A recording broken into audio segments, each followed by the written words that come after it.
This is a Cybertruck, but before we get into this, I gotta show you something real special. Oh, Hurtado's Barbecue's doing something real special over there. Also got a little piece of like jalapeno cheddar sausage. Real big sausage guy. This might be the coolest window tint I've ever applied, so let's do it.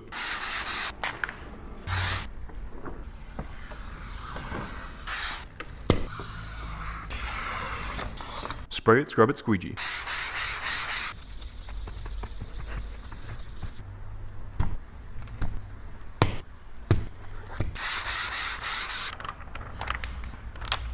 Whoa.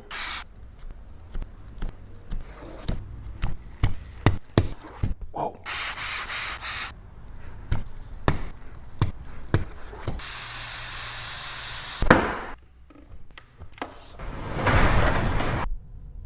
This is what it looks like from the inside, and of course, this is what it looks like from the outside. It's pretty cool.